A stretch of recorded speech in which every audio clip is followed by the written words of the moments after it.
Welcome, I'm John Glanvill, and this is video 50, part 1 in my Calmness in Mind series where we explore common sense solutions for your calmer life. Now, across my following few videos, I will focus on making the technique of ERP, exposure and response prevention, more understandable, practical and demonstrable. This first video will detail the basics of ERP, explaining its significance as the primary technique for addressing anxiety disorders. And if you're not embracing it, and if you're not applying it daily, then honestly, you haven't even begun your true journey of recovery yet. The effective use of ERP will not only help you to disregard your brain's intrusive thoughts, but also enable you to accept the body's automatic fearful reactions to those unrequested stories, while you simultaneously and consciously overwrite your unconscious brain's old belief system stories with new optimistic and loving narratives of yourself and how you would like to connect with life. However, it's my experience from over 2 decades of working with very complex anxiety that when you mention ERP, half of those with anxiety say, "Oh, I already tried ERP and it didn't work." And the other half say, "Oh no, ERP is just too scary for me to try." Therefore, neither group are applying this robust change process seriously or effectively, which I think is a shame because ERP is a powerful process.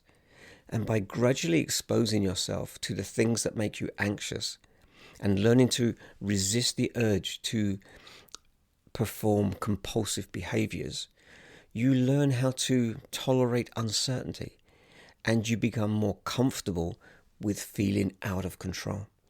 And ERP will help you to achieve rapid progress and a very lasting change.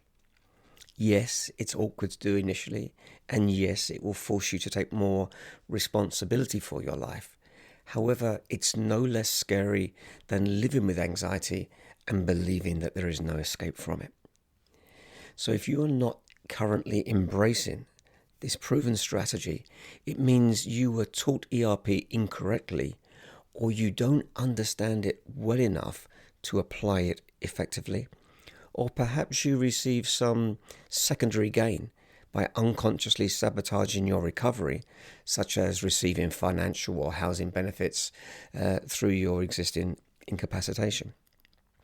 I also think there are 2 further misunderstood elements of ERP, and that is, as the person does the exposure work and their fears begin to normalize, very often the real challenges in that person's life come to the fore, like having to leave home or get a job, or overcome shyness or exit an abusive relationship, or other realities of living a normal life. And I would suggest you label the emotions initiated by these challenges as discomfort rather than calling them anxiety. They are just the natural distress which comes with taking responsibility for the outcomes of your new life, just as everybody else has had to face throughout theirs. And the second element is subtle, but it's important. It's my advice that you practice ERP directly on tasks which change your life rather than focusing on your existing anxiety or OCD symptoms and fears. Let me try to give you an example. Rather than waiting until you overcome your social anxiety to apply for a job, why not apply for a job which will then force you to address your social anxiety? Plus, you'll be hanging out with new people, learning new skills and earning money, which will certainly move your life forward. Can you see that applying ERP to actions that will advance your life will always be faster and more sensible than focusing only on your existing symptoms? And know this, it's possible to retrain your unconscious brain. It's possible to handle any discomfort in your body, and it's possible to change the negative stories or the beliefs that you have about yourself. Yes, it will take a lot of work, but I'm here to tell you that it's absolutely worth that work. However, to apply ERP effectively, I must teach you about the biggest ERP trap that most people unknowingly fall foul of. And that is, ERP is clearly divided into two categories, one which works well and the other which often worsens anxiety. So firstly, we have what I call positive ERP, whereby a person steps into their existing fears whilst they resist doing any avoidance or anxiety prevention routines. And this process, with repetition, retrains and normalizes their brain's hypersensitive and erroneous fearful responses. And it also encourages that person to accept bodily discomfort and supports them to implant a new, more positive story about that old fear in their heads. For example, the story, I must wash my hands in case they have germs on them, might become positively changed to, my natural immunity will keep me safe. And I think most people can accept that, though hard, this is a very sensible path to follow, assuming that accepting discomfort rather than avoiding anxiety becomes that person's new primary intention. Now, the second type of ERP is referred to as negative ERP, where the person is constantly narrating negative stories to themselves about their existing fears and tries to avoid situations that trigger them or situations that require them to distract themselves with routines or compulsions, because this process only reinforces their exaggerated and hypersensitive brain responses and their emotional overwhelms. Plus, the negative story that they have about themselves becomes reinforced too. For instance, if a person who fears flying continues to tell themselves that planes are scary, this will reinforce their phobia. And if they think they are foolish for not flying, this implies that they are a foolish person rather than a clever person just caught in a foolish anxiety loop. I hope you can see what I'm pointing to. ERP done negatively causes and reinforces anxiety, and ERP done positively and repeatedly reverses that process. Both are ERP, but most people with anxiety and OCD can't see that they already do this negative ERP daily, as it's their current normal way of thinking and behaving, though very destructive.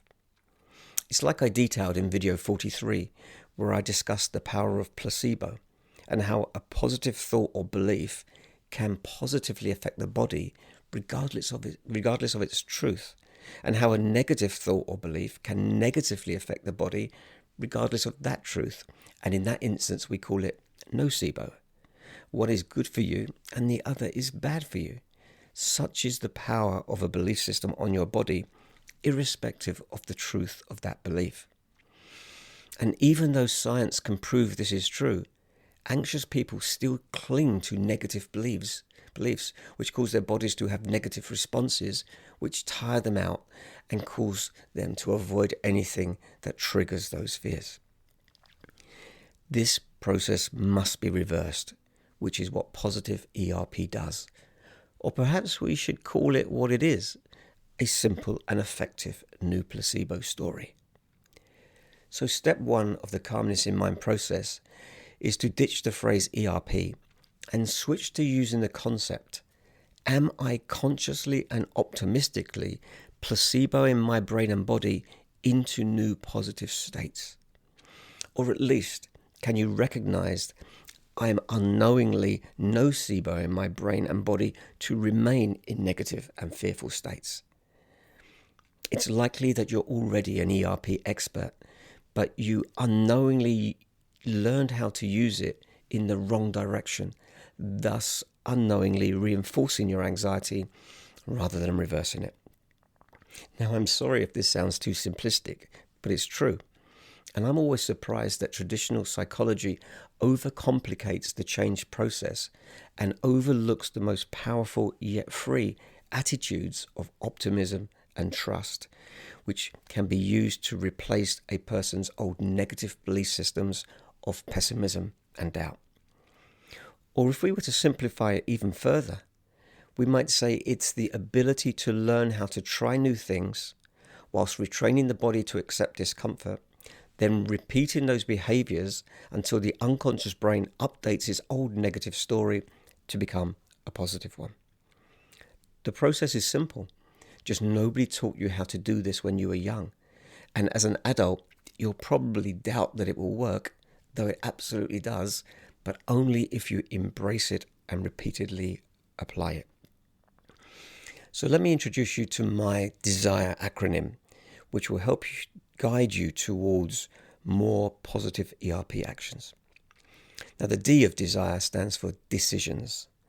You must decide to follow the path of positive ERP or placebo and decide to stop doing negative ERP, which is just as effective but in the wrong direction. And you must also become more decisive in your life. Your decisions must become orientated towards the intentions you have for your life, not your thoughts or feelings about your anxiety or your OCD. And remember, there's no right or wrong decisions, because it's only after you have made a decision and then taken action on that decision will you know if it's effective. Plus remember, your past is not making your future. It is only what you do in this moment called now that will influence your future life experiences. Now, the E of DESIRE stands for exposure to a positive action. You must move towards challenging your fearful thoughts rather than arguing with them or believing them. For example, if your thoughts want you to wash your hands, you move towards not washing them. If the thoughts say you might harm someone, you move closer to that person. If the thoughts say you can't touch something, you move forward and you touch that object. If the thoughts say you can't apply for that job, you apply anyway. And this courageous rather than timid attitude, it's a game changer. And remember, feeling vulnerable yet still taking action is the definition of courage, regardless of the outcome of any action that you may take. Now, the S stands for sensing and surrender. You must consciously move your awareness from internal to external sensing, from what is happening within your body to what is happening outside of your body and in the environment around you. Who are you negatively affecting? What action in this moment will expand my life? Is my perceived inner fear actually happening in my outer reality? And you'll soon see that everything externally, it's okay. It's just what it is. It might not be what you like, but it is what it is. And remember, it's easier to adjust your internal perspectives with new stories or just by ignoring them than it is to control the external life. Then we begin to develop the courage to surrender that which is out of our control. We can learn to accept that people will do stupid things, economies will fluctuate, people will pass away, things will change, and this is how it's always been. And we don't need to fight it or do drama anymore. We can courageously surrender to what is. We can accept what is whilst we focus on the intentions that we have for our life. Now, the I stands for ignore and invert. Ignore your unrequested unconscious thoughts and feelings. Then consciously invert the story in your head from doubt and pessimism to one of trust and optimism, even if it's not true. My hands don't need washing. Of course I can touch that door handle. Oh, I can love and hug that person. You can switch a negative story of health anxiety into a positive one of natural immunity, just as I discussed in video 49 parts 1 and 2. Now, the R stands for repetition and responsibility. Firstly, repetition of this new walk towards the fear behavior and optimistic thought processes over time, it does normalize them. And secondly, explore if you are taking responsibility for expanding your life, or are you trapped by your fear? Or have you taken too much responsibility for the lives of others around you? I think your focus for a while must be selfishly on what you need. And finally, the letter E in the acronym stands for enjoyment and energy. Ask yourself, what would you be doing if you weren't held back by your fears? Think of activities that would make your life more enjoyable and start doing them now, even if they're scary. Because taking action towards favorable experiences is the essence of positive ERP. Do you need to become more social? Do you need to go out more? Do you need to find some new hobbies? Do you need to find your voice? This is why so much of my course focuses on helping you to discover who you really are and what you really want from life, and then how to courageously step towards that life without your old need for reassurance or certainty. Then, how can you begin to think in terms of energy? As I discussed in video 37, can you change your conscious inner dialogue from low energy negativity and complaining to optimism, which is high energy and inspiring? Then begin the process of removing yourself from low energy people, places, and any self-destructive behaviors. This switch from low energy, doubtful inner dialogue to a high energy, optimistic one retrains the brain's reticular activating system, as I detailed in video 18. And this, with repetition, rewires your previously biased brain from seeing the world as a dangerous place to seeing the world of one of hope and opportunity. Okay then, in the next few videos I will give you examples of how to do this. But for now, I'd like you to rewatch videos 8, 17, 18, 37, 38 and 43 and begin to reframe ERP into the wonderful thing that it is, a conscious, positive and optimistic placebo story that optimistically talks you into engaging with life rather than fearing it.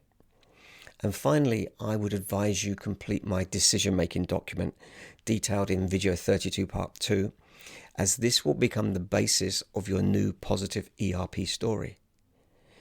You decide what you want from life or who you wish to become, and then you consciously and optimistically keep talking yourself towards those actions, regardless of what your programmed unconscious thoughts say or how your body feels.